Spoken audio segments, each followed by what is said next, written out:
day everyone. Now we are going to discuss about how to program ARM7 processor to control the step down chopper by varying the duty ratio using interrupts.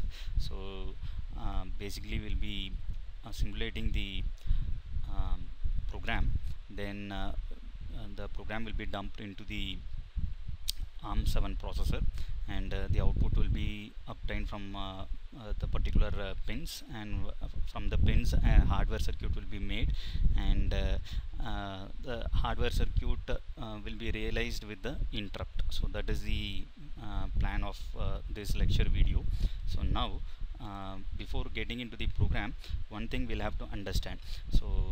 As far as this particular video is concerned, I am going to use NGX blue board for ARM7 processor, that is LPC2148 board, and this particular diagram shows the configuration of LPC2148, and you can see in which I'll zoom it in. The interrupt connection we'll have to understand, then only we can program the LPC2148. So here this particular circuit tells us how the interrupt is being connected. So you can see in this case this is a push button switch that is available. So that is connected to a 3-volt supply with a 10 kilo ohm resistance, and on EINT1 is branching out from here, so that when this push button is pressed, 0 will be entering into EINT1, because the voltage will directly enter into the ground through the push button switch. So we'll have to make active low as far as to trigger the interrupt, so that we'll have to keep it in mind. So interrupt can be generated by making it high or making it low, or rising edge or falling edge, but since the circuit connection in the board has been made in this way, so we'll have to make the interrupt to get activated whenever a low signal is sighted. So now one more thing is we need to check where this particular EINT1 goes into. So you can see this EINT1 gets into P015, wherein inside the board it is connected to EINT2. So EINT1 that has been specified in this particular schematic is representing the connection that has been made between the pin and the switch that we have seen earlier. So inside the board it is being connected to EINT2. So while programming, we'll have to activate this EINT2 to get the interrupt, external interrupt. So now let us get into the program.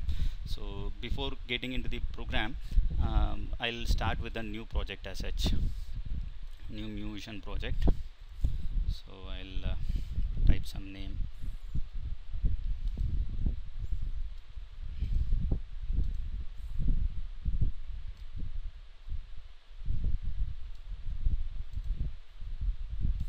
And I'll choose LPC2148.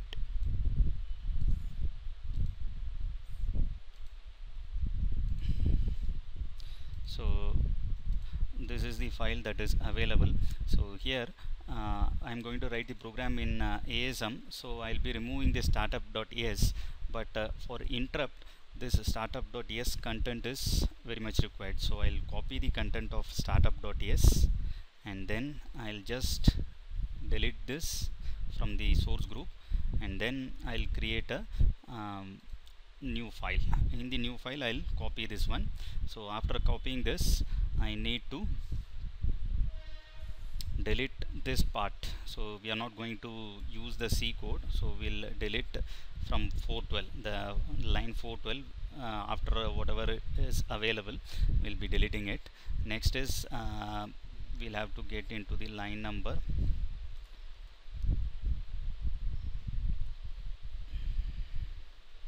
Yeah, 262. This IRQ underscore handler, BIRQ handler, I will be commenting it by putting a semicolon before the instruction. So this thing has to be done before writing the program. So this should be the initial part of the program. Now I'll copy the program, whatever that I have created already. Then we'll get into the explanation. So I am copying the program that I have made already.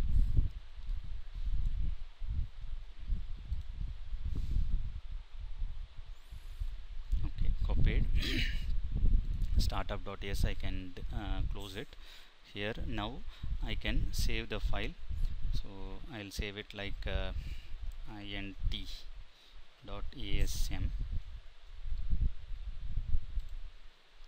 So the same file I'll add it to the source group int.asm.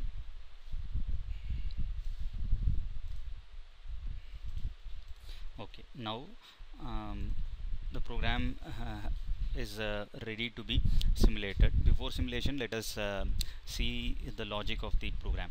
The basic logic is like initially I am initializing the content of R11 and R12 as 1 and 9, which means that on time will be 1 and off time will be 9. So inside the program I have made the prescaler register to be designed for 1 millisecond. So 1 will represent 1 millisecond and 9 will represent 9 millisecond. So the program algorithm is basically, it will normally send out a signal for 1 millisecond on and 9 millisecond off. So whenever the interrupt is pressed, the on time should change to 6 millisecond and off time to 4 millisecond. That's what is the algorithm of the program. And there are many registers that I have initialized over here. So IO1 DAR is a direction register, so wherein I will be using the IO port 1, and where I will be specifying the direction as output port, and IO1 set and IO1 clear, I can use it for setting or clearing. And IO1 pin, directly I can put any values inside the pin, so that will be obtained at the output. And T0C TCR is for specifying whether the timer should operate in timer mode or counter mode. And T0PR is the prescaler register, where you will have to design the value of how much millisecond delay you need for single PR. Then T0 TCR is for making resetting the timer and starting the timer, that is counter enable. And T0 TC is the value that you can go for reading it from your timer, and you can go for checking it. And Pincel 0 basically tells you, here in this case we'll be using it for setting the external interrupt to. For that reason you're using Pincel 0. Then external mode and external polarity, both the registers will be using it for setting the operation at when the interrupt has to happen. So as far as this program is concerned, we'll be trying to activate whenever a low is cited in the external interrupt 2. Then VIC interrupt enable, so this is for enabling the interrupt. And VIC interrupt select, it is for selecting whether you're going to use it as IRQ or FIQ. In this case I am going to use it as a IRQ. Then VIC vector control, which is basically used for selecting the channel of the interrupt and enabling the interrupt. Then VIC vector address, so address as of now in this program we'll be using it with a label, so that whenever the label has been cited, so to that address it will automatically jump, so that we'll be doing. Then VIC vector address is the register whenever interrupt is cited, the VIC vector address will have the content of the memory address where it has to jump. Then EXT INT is like a interrupt flag register, so that will be clearing it in the interrupt service routine when the interrupt is over.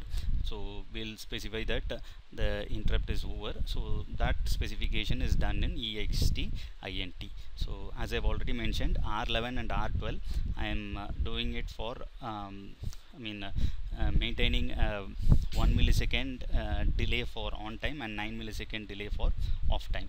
Then coming to IO1 DAR, as I mentioned earlier, I am putting F, which means that throughout the whole port 1 I am maintaining it as output port. But as of port 1 is taken into consideration, port 1 port 1.16 to port 1.31 can be used. So port 1.0 to port 1.15 is reserved, so it is out of reach of us. We cannot access those ports, so that we'll have to keep it in mind. I mean, even then, I'm putting the value as FFFF. It doesn't mean that this FFFF also will be taken care of. So that is not under our control, which means that the output, whatever it is being obtained, will not be will not be able to take it out. So that we'll have to keep it in mind. Then pin cell 0, I am maintaining it as 0x80000000. So the pin cell register 31st bit, we are maintaining it as 1. So let us see what is the 31st bit signifies for pin cell.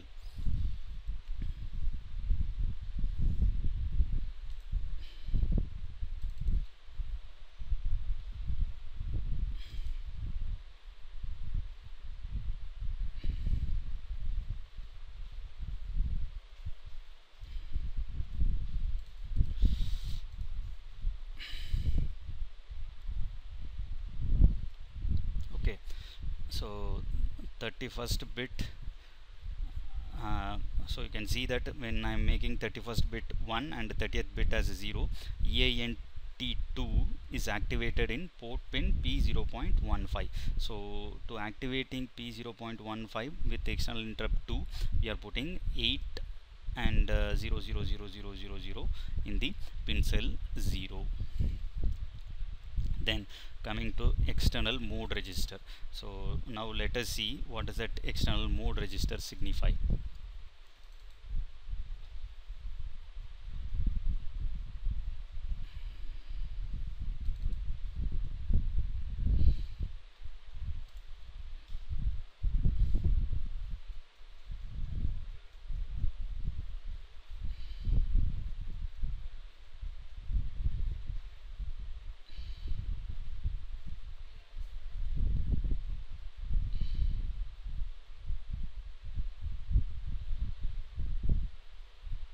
Yeah, so this is the external mode register. So external mode register basically specifies what is the sensitivity that we are going to use. Either it is going to be a level sensitivity or edge sensitivity. If I am putting 1, so the external mode 0, that is EANT 0, will be having edge sensitivity. So correspondingly, individual interrupts I can associate with either level sensitivity or edge sensitivity. So in this case we are going to use level sensitivity, so invariably all the values will be making it as 0. So that's what in external mode I have made it as 0. Then external polarity, EXT polarity. So in the EXT polarity register, that is to specify in case if the external mode register has been specified as a 0, we'll have to specify whether it is high active or low active. So as far as this board is concerned, we'll have to make it low active. So I am giving a value 00 invariably in all the bits. And in case if I am making it as 1, it will become high sensitive, high active. So in case if you have selected the edge sensitivity in this external mode, then this 0 will signify falling edge sensitive and 1 will signify rising edge sensitive. So it is interdependent. So depending upon which option has been selected over here, here the corresponding option will be taken care of. If it is level sensitive, 0 means low active, 1 means high active. If it is edge sensitive, 0 means falling edge, 1 means rising edge. That we'll have to keep it in mind. So next is VIC interrupt enable register. So let us see what does that interrupt enable register tells us.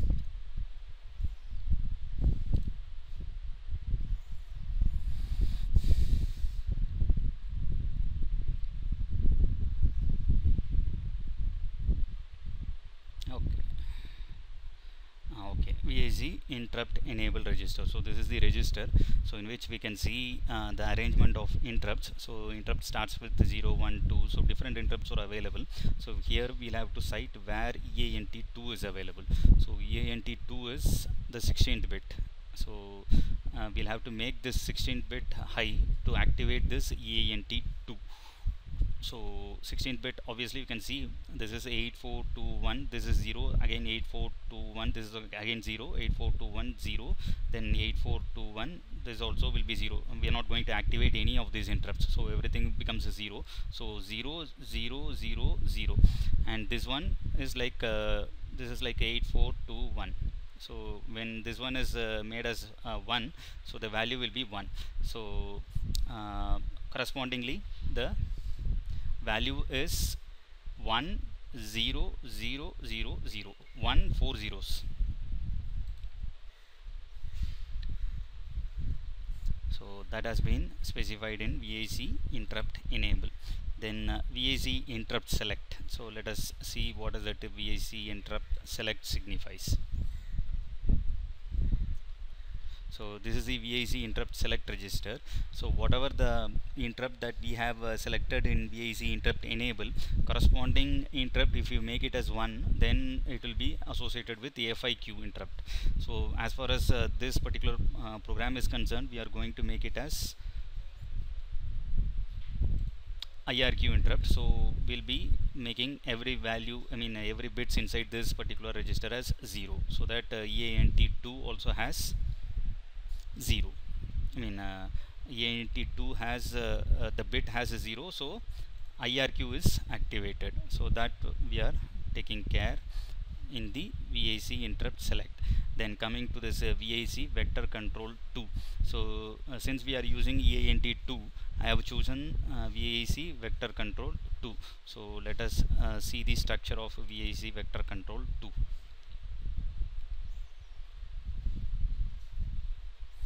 Yeah, this is the structure.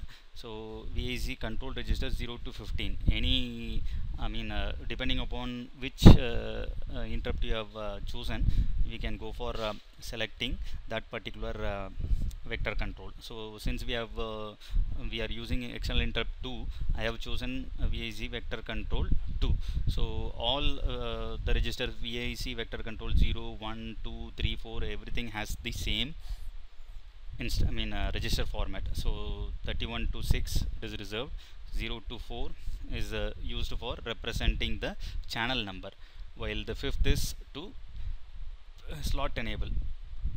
So this will have to invariably make it high, so that IRQ slot enable happens. And in this 0th to 4th bit, we'll have to specify the slot number. So as far as this EANT 2 is concerned, it happens to have the slot number as, you can see from the register itself which slot number it comes. So it comes as 16. 16 means in the hexadecimal it is like 10. So obviously when you are making it 10, so 0 to 3 will be a single digit, so the 4th bit will get 1, and here the this bit has 2. To enable this IRQ slot enable, this has the value of 2, so 2 plus 1, it will become 3. So the value that has been fed into VAC vector control is 30.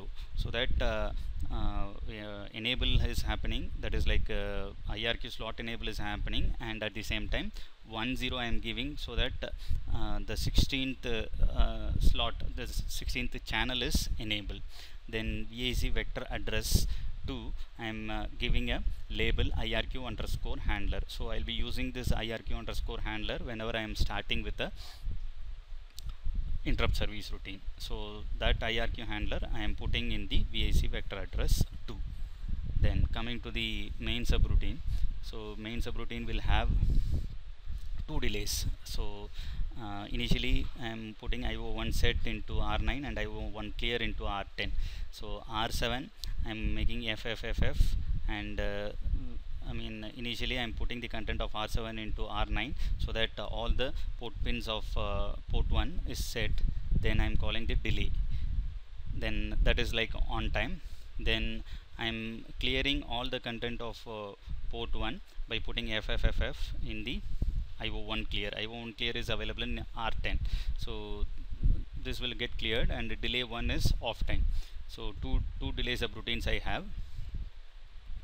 So the two delay subroutines will make the on and off, and this will get repeated again and again. So B main means branch, unconditional branch to main, so this will be rotating again and again.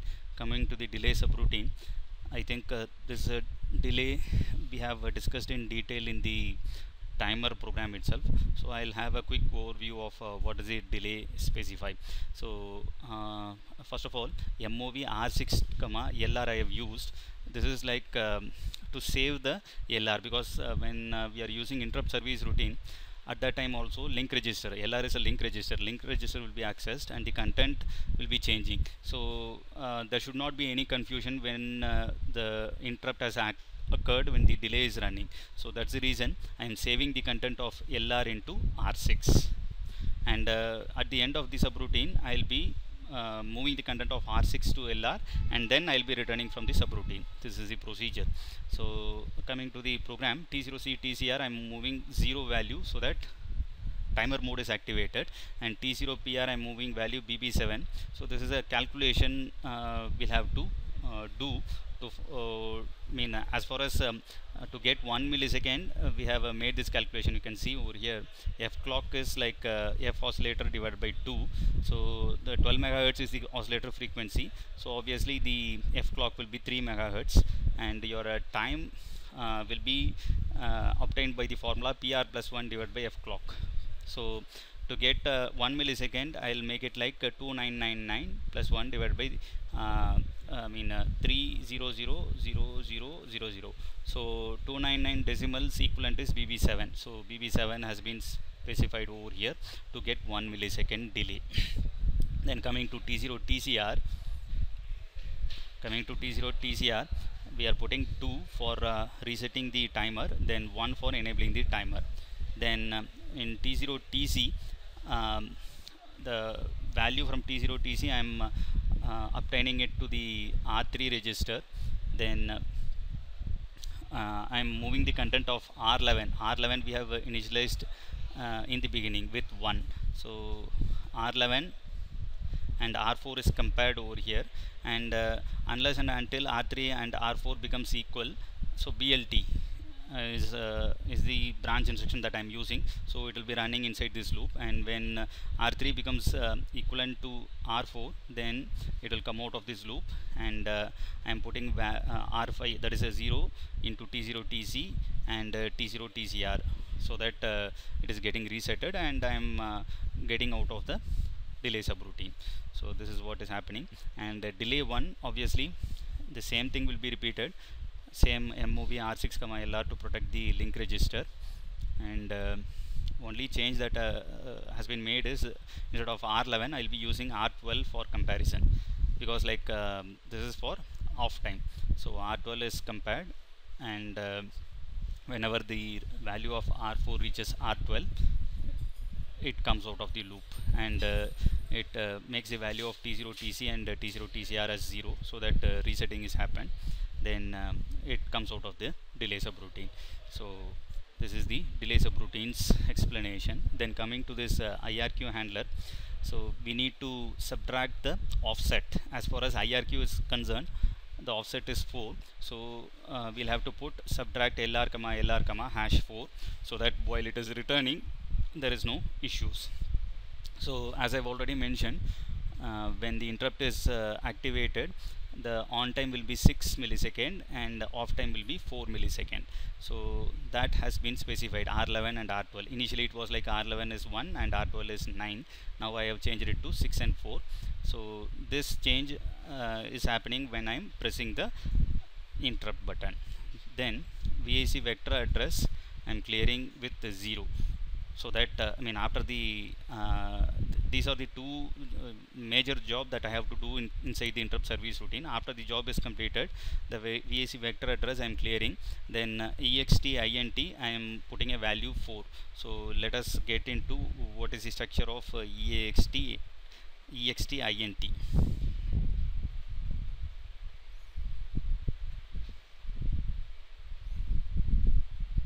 Yeah, this is the EXTINT. So you can see that each and individual bit is associated with the flag. So 0th bit is for EANT 0, first bit is for EANT 1, and second for EANT 2. So this bit I have to make high so that this flag is cleared. So this will have the value of 4. So I have made inside the program, I have given 4 inside the EXTINT so that the interrupt is cleared. So this is the explanation for this program. Let us now simulate it.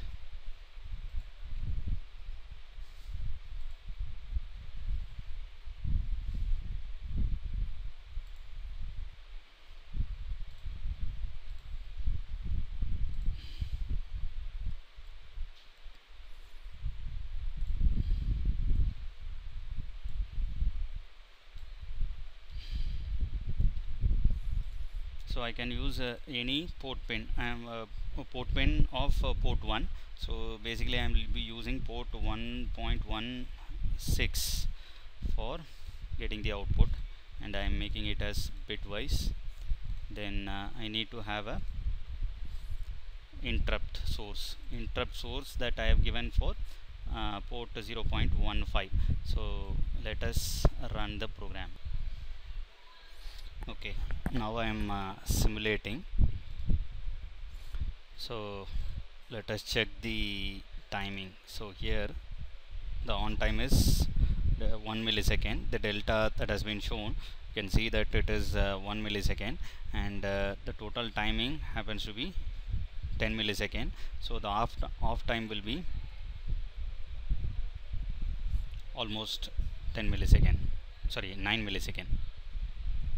9 millisecond is off time. So whatever we have designed, so we are getting as an output as far as this particular output is concerned. So let us check what happens when the interrupt is given. So let me activate the interrupt, and interrupt is in P015.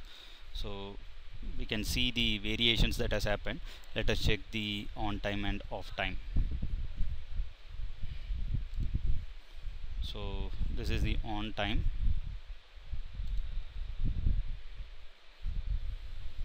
On time is 6 millisecond and off time is 4 millisecond. So in case if I want to bring it back to the 1 millisecond on and 9 millisecond off, I can press this reset. So we can see the variation happen. So I can do again with the interrupt. So in n number of times I can repeat the same operation. So this is the simulated output.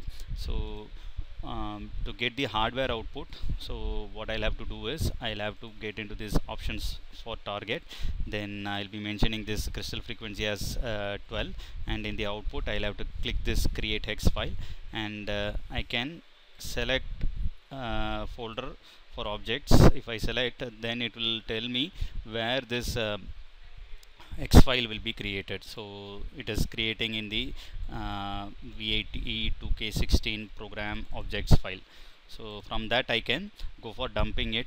After clicking once this create hex file, once again I'll have to click this translate, build and rebuild. So this creating hex file command should come, so that now I can check the file from here itself. The name of the executable file will be RE. So let me check whether RE is there. So re.hex is there. So this is the file that I am supposed to dump into the board, LPC2148 board. So coming to the hardware, so one thing we'll have to remember. So as far as this port 1 is concerned, I can use any port pin, but in the hardware, when I'm going for dumping, I'll be taking it from port 1.16, so that is the 16th. So P1 A16 is the port pin that will be accessing. So I'll have to check where is that P1 A16 that is available in J1 junction, 16th pin, and 6th pin as ground. So these two pins I'll be accessing to connect. I'll be connecting 16th pin to the optocoupler's second pin, and 6th pin of J1 to the optocoupler's third pin, and I'll be from optocoupler, I'll be taking the 6th and 5th pin, and I'll be connecting it to the MOSFET's gate and source respectively to complete the chopper circuit. So this is the explanation for the simulation. Now let us get into the hardware.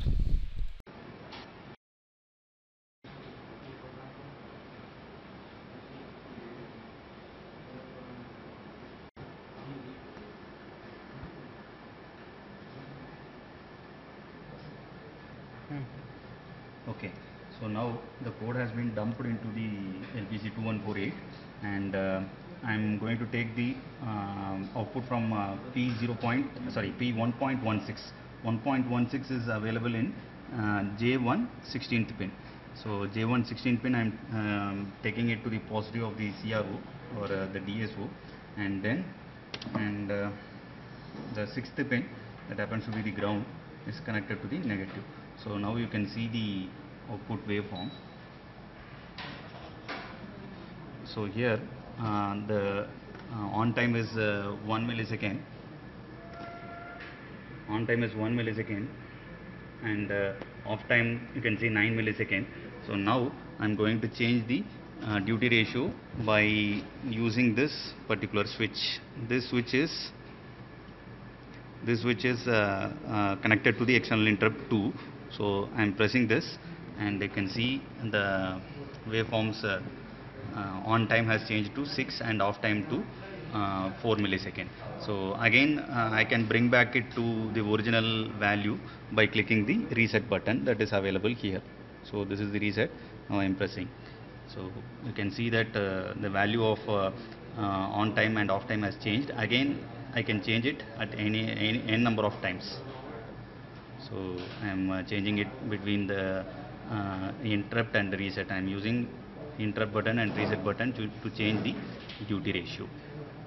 Okay, so now I am getting the pulses. Now we'll try to do the chopper circuitry.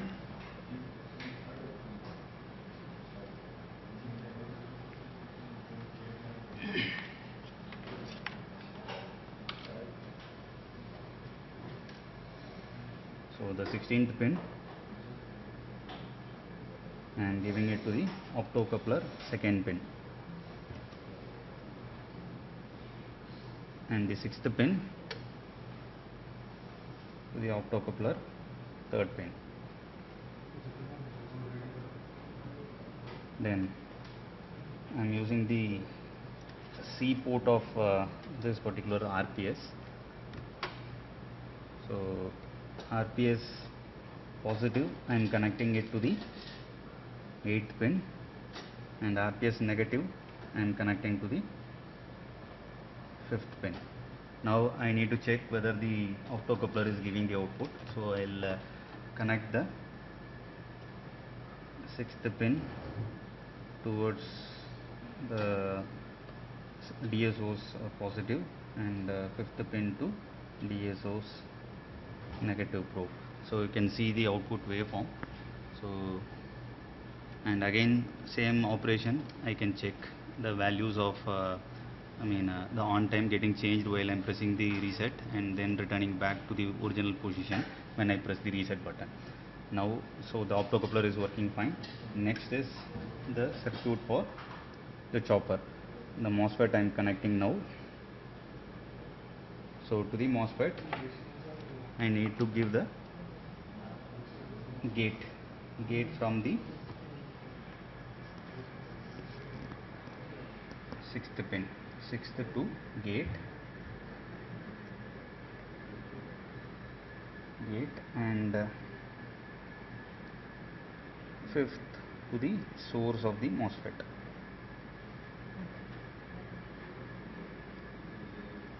Okay, now I have connected this sixth pin of the optocoupler to the gate, and the fifth pin of the optocoupler to the source of the MOSFET. Now the supply positive to the drain of the MOSFET I will connect.